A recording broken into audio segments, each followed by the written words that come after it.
మనం 10th class వాళ్ళకి చేసే video last video. 10th class వాళ్ళ ఇంగ్లీష్ గ్రామర్ గురించి మనం వీడియోలు చేస్తున్నాం. ఈ రోజుతో 10th క్లాస్ వాళ్ళకి చెప్పేటువంటి వీడియోస్ అన్నీ కూడా మనకి అయిపోయినాయి కాబట్టి ఇంకా నా దగ్గర నుంచి 10th క్లాస్ వాళ్ళకి ఎవరికి కూడా వీడియోస్ రావు. ఓకే డియర్ స్టూడెంట్స్, ఈరోజు మనం చెప్పబోయే టాపిక్ ఏంటయ్యా అంటే నౌన్ మాడిఫైయర్స్. నౌన్ మాడిఫైయర్స్ అంటే ఏంటి? నౌన్ మాడిఫైయర్స్ అంటే నౌన్ గురించి చెప్పేవి. నౌన్ గురించి చెప్పేదాన్ని మనం నౌన్ మాడిఫైయర్స్ అంటాం. దీన్నే మనం యాడ్జెక్టివ్స్ అని చెప్పి ఉంటాం. యాడ్జెక్టివ్ అంటే తెలుసు కదా మీ అందరికీ, ఒకదాని గురించి చెప్తే ఒకళ్ళు ఎట్లా ఉన్నారో చెప్తే దాన్ని మనం నౌన్ మాడిఫైయర్ యాడ్జెక్టివ్ అని చెప్పి అంటాం. ఒకసారి చూడండి, హీ బాట్ ఏ బ్యాగ్. అతను ఒక బ్యాగ్ కొన్నాడు. It was beautiful. అది కాబట్టి ఈ బ్యూటిఫుల్ అనేది ఎవరి గురించి చెప్తుంది? బ్యాగ్ గురించి మనకి చెప్తుంది. కాబట్టి మీరు ఎట్లా రాయాలంటే చూద్దాం. చూడండి, హీ బాట్ ఏ ఎప్పుడు కూడా మనం ముందు రాసుకోవాలి. బ్యాగ్ తీసుకెళ్ళి మీరు ఇక్కడ చివరి రాసుకోండి bag. So he bought A dash bag. ఇప్పుడు చెప్పండి ఎలా ఉంది ఈ బ్యాగు? బ్యూటిఫుల్గా ఉంది. కాబట్టి ఈ బ్లాంక్లో మీరు బ్యూటిఫుల్ అని చెప్పి రాయండి. He bought a beautiful bag, అది సెంటెన్స్. దాన్ని మనం నౌన్ మాడిఫైయర్స్ అని చెప్పి అంటాం అనమాట. కాబట్టి అందులో ఉండేటువంటి నౌన్ తీసుకెళ్ళి మీరు ఎప్పుడు చివర పెట్టుకోండి. ఏనేమో మొట్టమొదటే పెట్టండి. పెట్టిన తర్వాత దాని గురించి ఏం చెప్తున్నాడో అది తీసుకొచ్చి ఈ మధ్యలో ఇక్కడ మీరు పెట్టేయండి. పెట్టేస్తే మీకు 2 మార్కులు వచ్చేస్తాయి. 2 మార్కులు వచ్చేస్తాయి. ఓకే, చూడండి, హీ రిసీవ్డ్ ఏ ప్రజెంట్.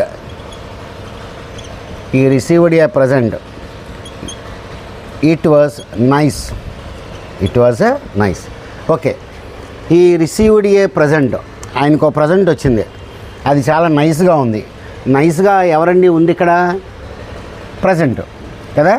ఈ ప్రజెంట్ నైస్గా ఉంది కాబట్టి దీన్ని ఎలా రాస్తారు? హీ రిసీవ్డ్ ఏ అని రాసి ప్రజెంట్ ఇక్కడ రాసేయండి.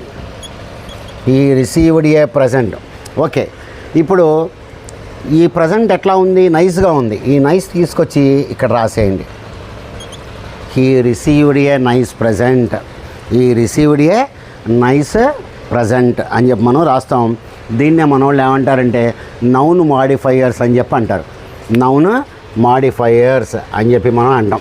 ఓకే, ఇప్పుడు ఒక్కొక్కటే ఉంది కాబట్టి మనం చాలా ఈజీగా రాసేసాం. ఇప్పుడు మనకి 2-3 ఉన్నాయి అనుకోండి యాడ్జెక్టివ్లు. 2-3 యాడ్జెక్టివ్లు ఉన్నప్పుడు ఏ విధంగా రాయాలి?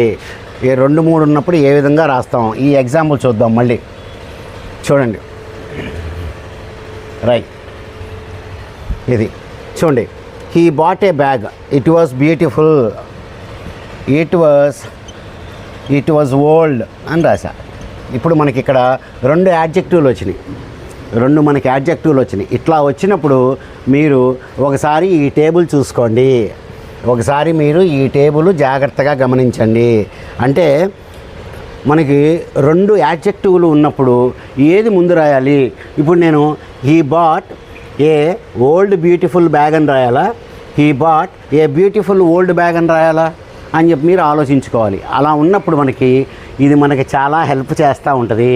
చూడండి, దోసాస్ కాంప్.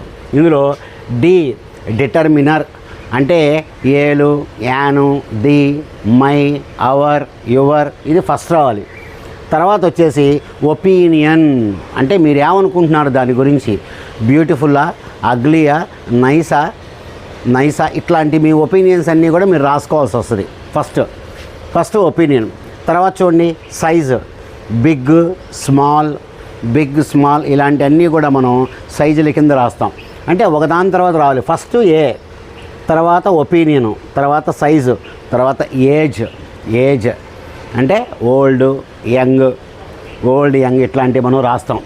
తర్వాత షేప్, దాని షేప్ రాయమంటున్నాడు. రౌండ్గా ఉందా, స్క్వేర్గా ఉందా, ఇట్లా రాసుకోవాలి. సి వచ్చేసి తర్వాత కలర్, దీన్ని ఇంకా రాస్తాను నేను. ఇంకా దీన్ని నేను పెంచుతాను. ఇట్ వాజ్ రెడ్ అని కూడా రాశాను ఇక్కడ. ఇట్ వాజ్ రెడ్ అని కూడా రాశాను. 3 ఇచ్చాను ఇప్పుడు. కాబట్టి బ్యూటిఫుల్, ఓల్డ్, రెడ్ కలర్. తర్వాత వచ్చేసి ఓ అంటే ఆరిజిన్. మీరు ఇది గుర్తుపెట్టుకోండి, దోసాస్ కంపెనీ గుర్తుపెట్టుకోండి. సి అంటే కలర్, ఓ అంటే ఆరిజిన్. ఆరిజిన్ అంటే అది ఎక్కడి నుంచి వచ్చింది, ఆ ప్రోడక్ట్ మనకి ఎక్కడి నుంచి వచ్చింది అని చెప్పడాన్ని మనం ఆరిజిన్ అని చెప్పి అంటాం. తర్వాత వచ్చేసి మెటీరియల్. ఏ మెటీరియల్తో తయారు చేశారు, కాటనా, లెదరా, ప్లాస్టికా, ఇట్లాంటివి రాసుకోవాలి. లాస్ట్ వచ్చేటప్పటికి పర్పస్, దాన్ని ఎందుకోసం వాడతారు, వాకింగ్ కోసం వాడతారా, వాషింగ్ కోసం వాడతారా అనేటువంటిది మీరు రాసుకోవాలి. ఇది మీరు జస్ట్ బాగా గుర్తుపెట్టుకుంటే ఇందులో ఆర్డర్ల ప్రకారం రాయొచ్చు. ఇప్పుడు చూడండి, he bought A bag, it was beautiful, it was old, it was red. First మనం ఏం చేస్తాం, హీ బాట్ ఏ రాసిన తర్వాత బ్యాగ్ తీసుకెళ్ళి ఇక్కడ రాసేసుకోండి. ఇప్పుడు ఆర్డర్లో చెప్పండి. ఫస్ట్ మనకి ఏం రావాలి, డిటర్మినర్ వచ్చేసింది, ఏ వచ్చేసింది. తర్వాత ఏం రావాలి మనకి, ఒపీనియన్ రావాలంటే మీరు ఏమనుకుంటున్నారు, అది బ్యూటిఫుల్గా ఉంది అని చెప్పి అనుకుంటున్నారు, అది ఫస్ట్ రావాలి. A beautiful. ఇది అయిపోయింది. ఇప్పుడు మనకి ఓల్డ్, రెడ్ ఉంది. ఓల్డ్ అంటే ఏజ్ అండి, ఒపీనియన్, సైజ్, ఏజ్. రెడ్ అంటే కలర్. ఏజ్ తర్వాత మనకి కలర్ వచ్చింది కాబట్టి ఏ బ్యూటిఫుల్ ఓల్డ్, తర్వాత రెడ్ వచ్చింది. ఈ విధంగా రాసుకోవాలి. So he bought a beautiful old red bag. ఈ విధంగా చూసుకొని మీరు రాసుకోవాలి. ఒకటే ఉంటే రాసేస్తాం, 2, 3 ఉన్నాయి అనుకోండి, ఈ విధంగా మీరు ఆర్డర్లో పెట్టుకొని మీరు రాసుకోవాలి. దీన్నే మనం నౌన్ మాడిఫైయర్స్ అని చెప్పి అంటాం. ఈ నౌన్ మాడిఫైయర్స్ మనకి ఎగ్జామ్లో ఇస్తాడు. ఒక్కొక్క దానికి కూడా మనకి 2 మార్క్స్ అని చెప్పి వాడు చెప్పడం జరుగుతుంది. ఓకే డియర్ స్టూడెంట్స్, కాబట్టి ఈ విధంగా మీరు ఆ టేబుల్ మాత్రం మీరు గుర్తుపెట్టుకోవాల్సిందే. టేబుల్ 2, 3 ఉన్నప్పుడు మనకు తప్పదు. 2, 3 ఉన్నప్పుడు మనకి తప్పదు. ఓకే, మనం ఒక 2, 3 ఎక్సర్సైజులు చేస్తే మనకు తెలిసిపోతూ ఉంటుంది. రైట్, చూడండి. I participated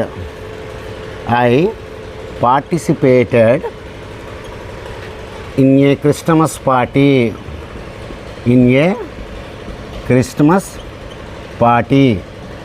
I participated in a Christmas party. It was a lovely party. చూడండి, I participated in a Christmas party. దీని గురించి చెప్తున్నాడు కాబట్టి మీరేం రాస్తారు, ఐ పార్టిసిపేటెడ్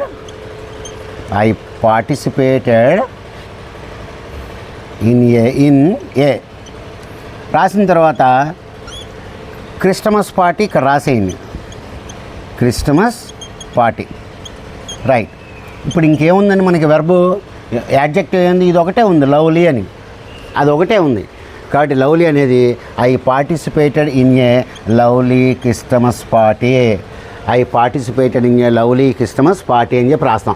ఎందుకంటే ఇక్కడ మనకి ఒకటే ఉంది, మనకి ఇక్కడ కనబడుతుంది. ఈ విధంగా మనం రాసుకోవాలి, ఒకటే ఉంది కాబట్టి. Right, okay. రెండో చేద్దామండి. Right, Shruti or a designer dress.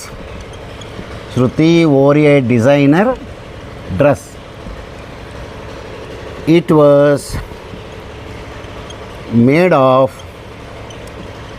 was made of silk. ఇలా ఇచ్చాడు. ఇప్పుడు ఈ రెండింటిని కలిపి రాయమంటున్నాడు. ఇక్కడ చూడండి, ఏ డిజైనర్ డ్రెస్, దీన్ని డిస్టర్బ్ చేయమాకండి. ఏ డిజైనర్ డ్రెస్ అనేది ఆటోమేటిక్గా వచ్చేస్తుంది మనకి. ఇక్కడ చూడండి, it was made of silk అంటే ఏంటి, మెటీరియల్. ఓకే. కాబట్టి దీన్ని ఎట్లా రాస్తాం మనం, Shruti or a designer silk dress. Silk ఎందుకని లాస్ట్ వచ్చింది? సిల్క్ ఎందుకని లాస్ట్ వచ్చింది? మనకి ఇది మెటీరియల్ కాబట్టి మనం తర్వాత వాడాం కాబట్టి ఏ డిజైనర్ సిల్క్ డ్రెస్ అనేది మనకి ఇక్కడ సరిపోతూ ఉంటుంది అనమాట. ఏ డిజైనర్ సిల్క్ డ్రెస్. కాబట్టి ఈ విధంగా మనకి ఈ టేబుల్ చాలా ఉపయోగపడతా ఉంటుంది, చాలా మనకి ఉపయోగపడతా ఉంటుంది. Okay right. The food was tasty. The food was tasty. It was prepared. It was prepared quickly. It was prepared quickly. మనకి ఈ సెంటెన్స్లో మీరు గమనిస్తే ఇక్కడ యాడ్వర్బ్ వచ్చిందండి. యాడ్వర్బ్ అంటే ఎల్వై. కాబట్టి ఎప్పుడన్నా ఈ యాడ్వర్బ్ వచ్చినప్పుడు యాడ్వర్బ్ని ముందు పెట్టి రాయడం అలవాటు చేసుకోవాలి, ఉండి పెట్టి. కాబట్టి the food was tasty, it was prepared quickly. కాబట్టి మనం ఏం చేస్తాం, ఇక్కడి నుంచి రాస్తాం right. So the quickly prepared food. The quickly prepared food was tasty. ఇక్కడ చూసారా ది వచ్చింది. ది అనేది మనకి డిటర్మినర్స్ ఎప్పుడూ కూడా మనకి సెంటెన్స్ బిగినింగ్లో రావాలి. కాబట్టి ఏమి నేర్చుకున్నాం ఇక్కడ, ఎల్వై వచ్చినప్పుడు ఎల్వైది మనం సెంటెన్స్ ముందు పెట్టి రాద్దాము, సెంటెన్స్ ముందు పెట్టి మనం రాసుకుందాము అని చెప్పి మీరు గుర్తుపెట్టుకోండి right. Okay right. He made A speech. He made a speech. The speech was short. The speech was short. The speech was interesting. ఇది కాబట్టి ఆయన ఒక స్పీచ్ ఇచ్చాడు, అది షార్ట్గా ఉంది, ఇంట్రెస్టింగ్గా ఉంది. కాబట్టి మీరు ఫస్ట్ ఇది రాయండి. హీ మేడ్ ఏ వచ్చేసి ఈ చివర స్పీచ్ అని చెప్పి రాయండి. ఇప్పుడు స్పీచ్ గురించి ఏమున్నాయి మనకి, ఒకటి షార్ట్, ఒకటి ఇంట్రెస్టింగ్. ఇందులో మనకి ఒపీనియన్ రావాలి ముందు. ఇంట్రెస్టింగ్ అనేది మీ opinion. So he made interesting కాబట్టి ఇక్కడ యాన్ అని రాయండి. An interesting short speech. Short అంటే షార్ట్ అనేది సైజు కాబట్టి ఒపీనియన్ తర్వాత మనకి సైజ్ వచ్చింది. సో ఒపీనియన్ తర్వాత మీకు సైజ్ వచ్చింది. ఈ విధంగా చూసుకొని మీరు రాసుకోవాలి. మనకి ఎప్పుడూ కూడా ఒపీనియన్ ఫస్ట్ వస్తుంది. ఫస్ట్ మనకి ఒపీనియన్ వస్తుంది. దాని ముందు మనకి ఏమొస్తాయి, ఏలు యాన్లు ఇట్లాంటివన్నీ కూడా మనకి రావటం జరుగుతుంది. ఈ విధంగా మనం ఈ సెంటెన్సెస్ రాస్తుంటాము ఎగ్జామ్లో. Okay dear students. కాబట్టి అంత ఇదేం కాదు. ఈ టేబుల్ ఒకసారి మాత్రం మీరు బాగా గుర్తుపెట్టుకోవడానికి ట్రై చేయండి. Okay right. Valli is a young girl. Valli is a young girl. She is a village girl. She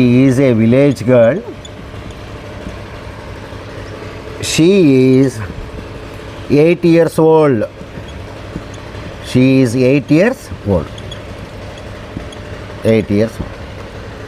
కానీ చూడండి, యంగ్ విలేజ్ గర్ల్ 8 years. కాబట్టి విలేజ్ గర్ల్ అనేది మనం దాన్ని డిస్టర్బ్ చేయొద్దు. కాబట్టి ఏమి రాస్తాం మనం, Valli is a village girl.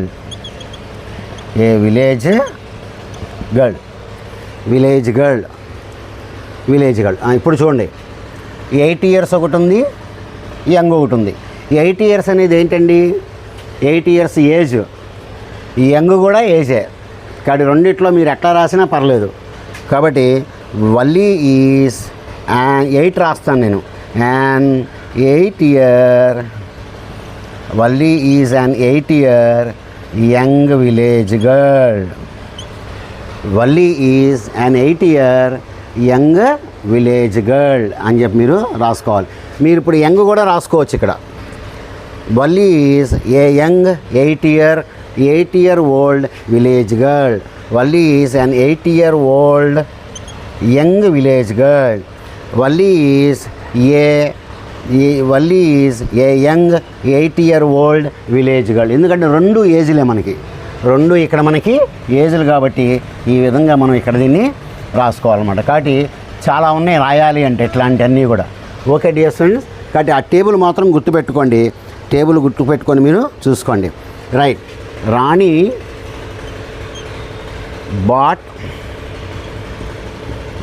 A silk sari. It was